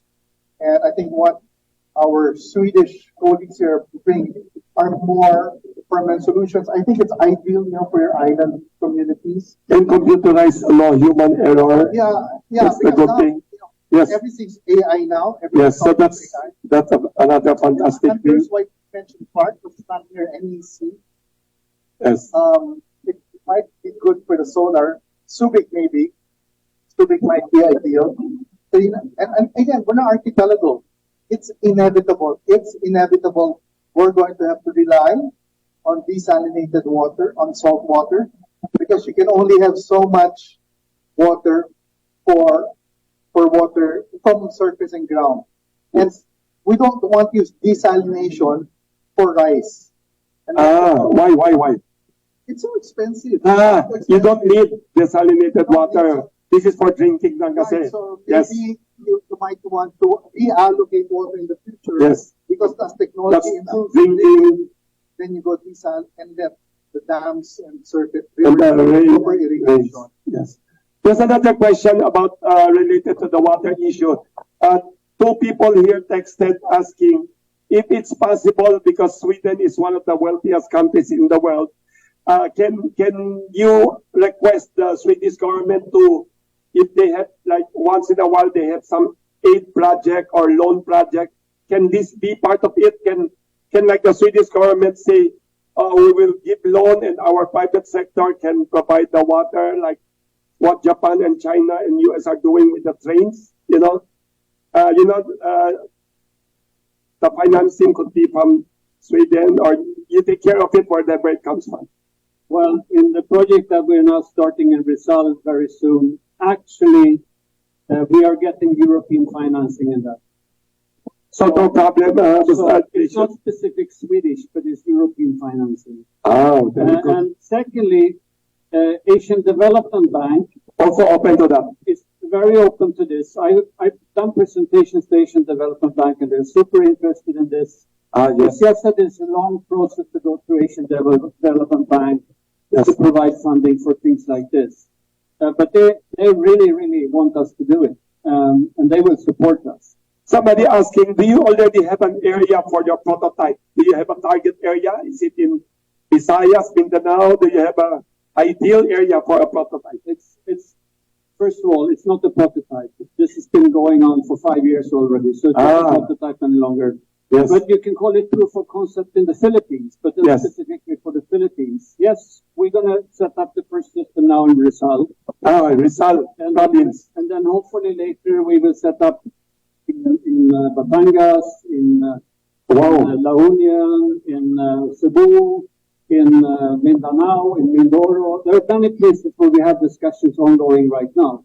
It's just a matter of that they have to take the decisions. Some of them are a little bit slow in taking decisions, so to speak. That is an understatement about being slow. Sorry. So we are very fortunate to have our speakers talk about the urgent and important water situation problem and the possible technological and management solutions.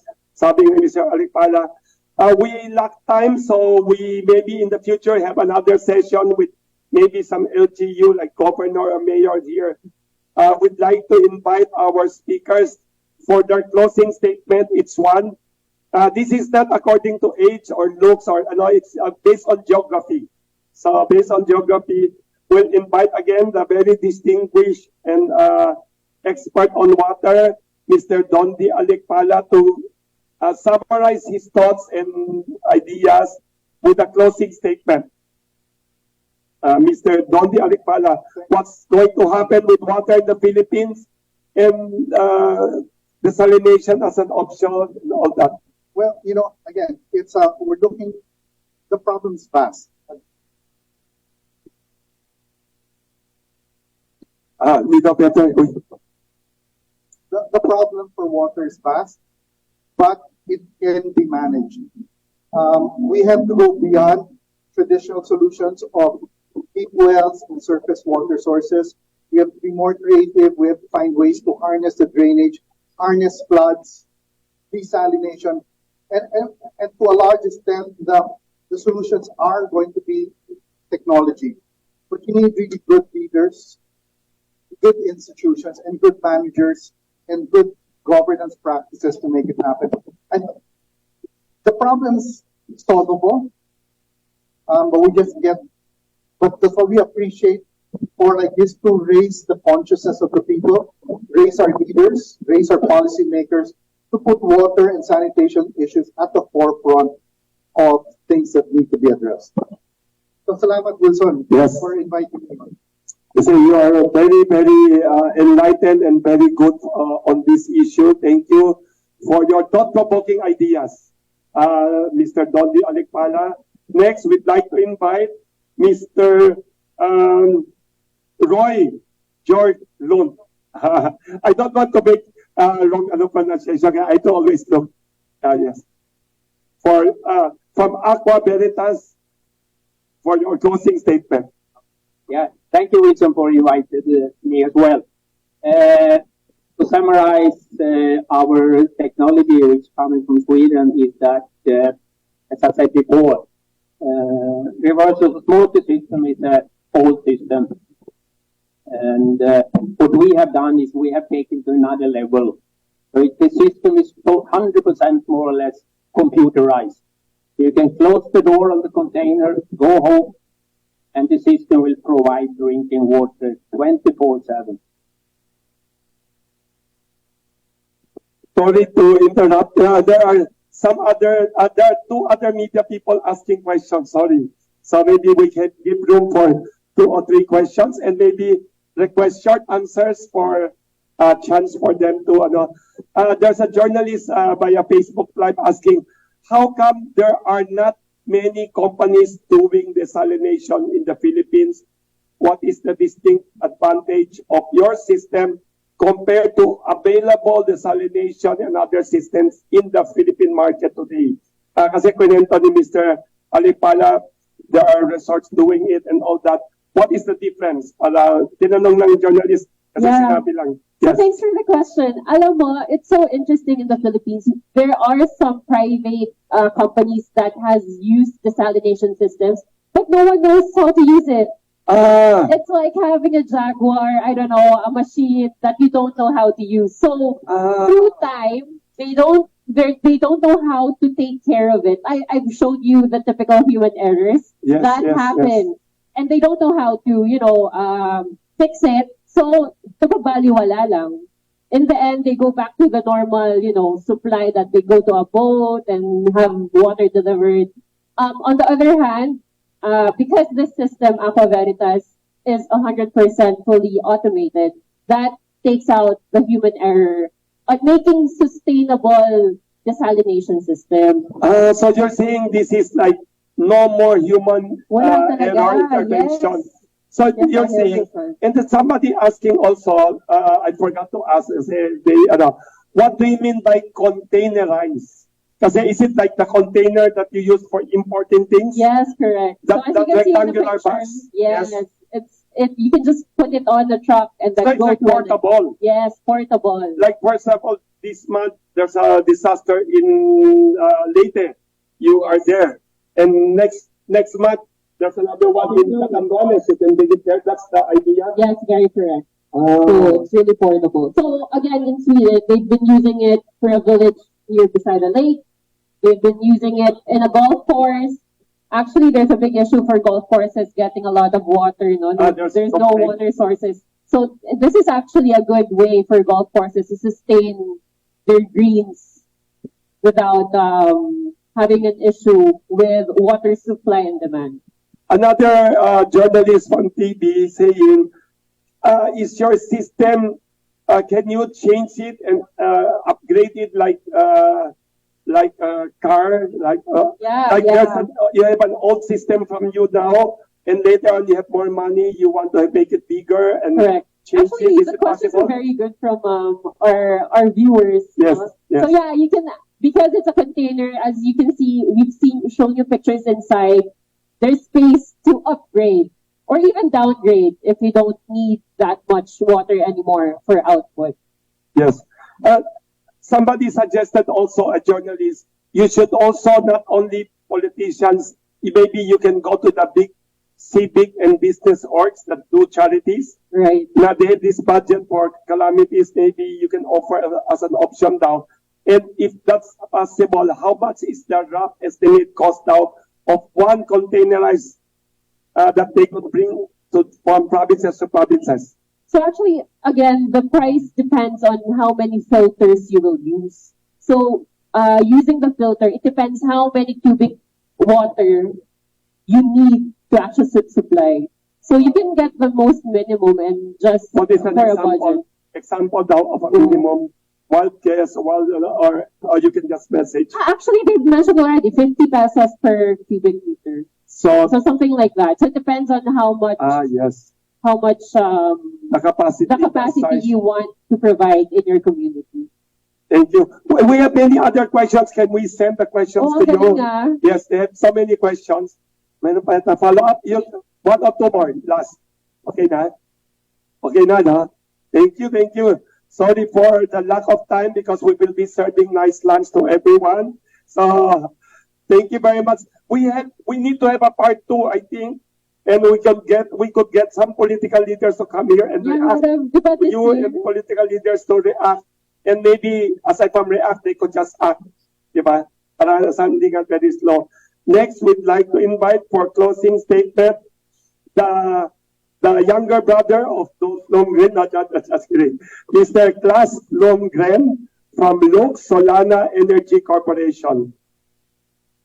I just would say that just make it happen.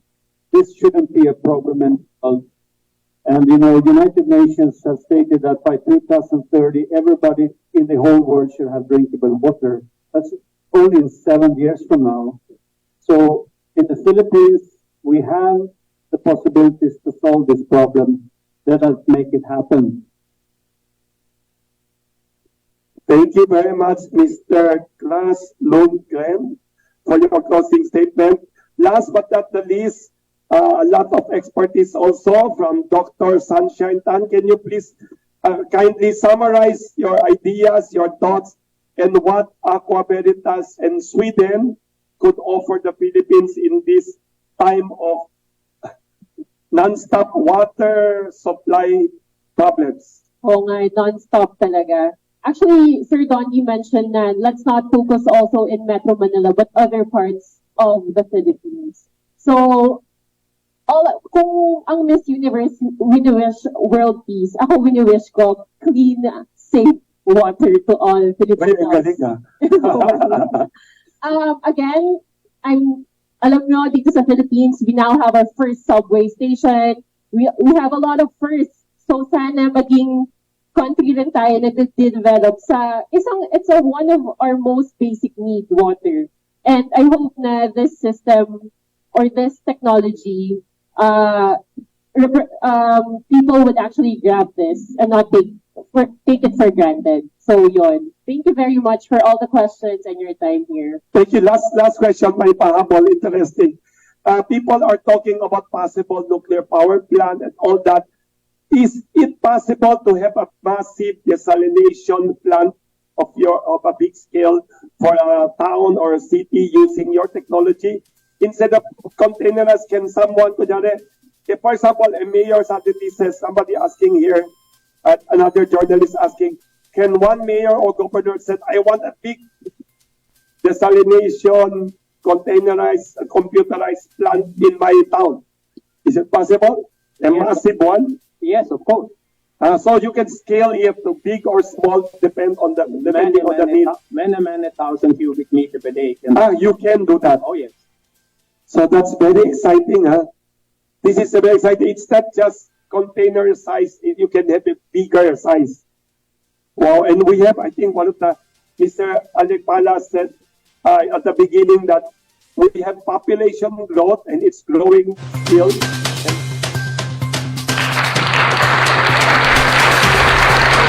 Okay, so yun mga kaibigan, at napakinggan po natin at napanood yung pong ginawang Pandesal Forum, no, dyan po sa may Quezon City, no? Sana naman maging maganda, no? Hindi tayo mawala ng tubig dahil yun ng tubig ay importante po yan sa tao, sa hayop. Kahit nga walang pagkain, basta may tubig ka, abay mabubuhay ka po. Okay mga kaibigan, sa oras na eksakto alas 9:02 ng gabi, ako po samantala nagpapaalam muna at muli magbabalik bukas kung sakali sa ating Thursday edition ng programang T.R.O.P.A. Muli, ako po yung naging kasama, naging kajaming, kakosa, kabarangay, kakuya, kaate, ROCEL LOPEZ. Magandang gabi Pilipinas at mapayapang magdamag. Magandang gabi po.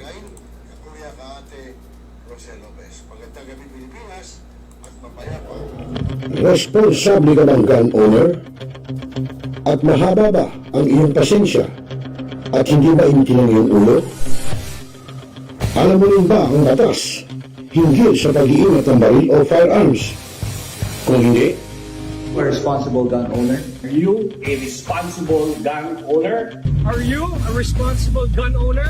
Are you a responsible gun owner? Are you a responsible gun owner? Are you a responsible gun owner? The PNP Civil Security Group would like to advise all firearms holders to renew their license to own and possess firearms and firearms registration within 6 months before its expiry date.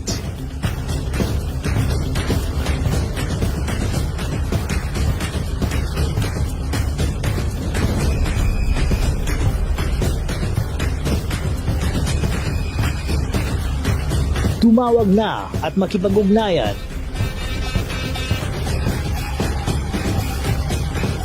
Be a responsible gun owner.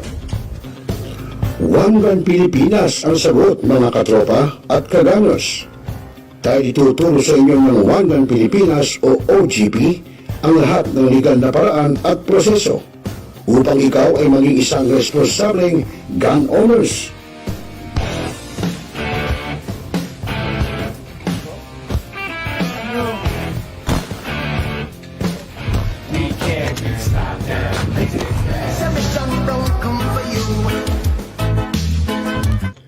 Ano pa hinihintay nyo mga kagamers? Sali na sa One Gun Pilipinas ngayon na!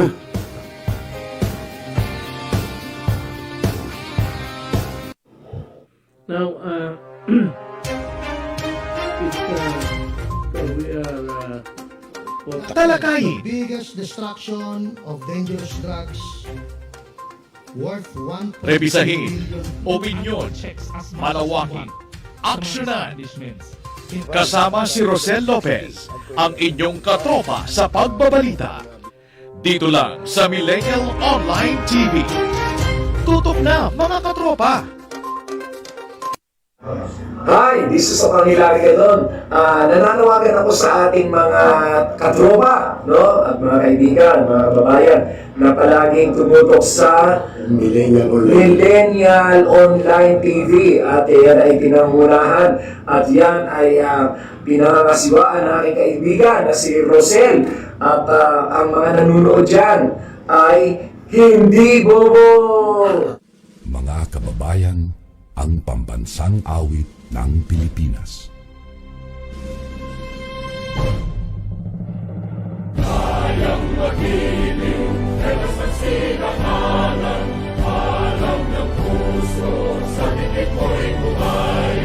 Lupang hinirang, kuya ka ng magiting, sa mandulupin, di ka pasisigil, sa nagatak tutok sa simoy at sa langit ng bangaw, ay hinatang tula, tawid sa pagkayang minamahal. Ang isang ng matawad mo'y tagumpay na nagtitingin, ang bituin at araw niya kailan ang may magtitingin.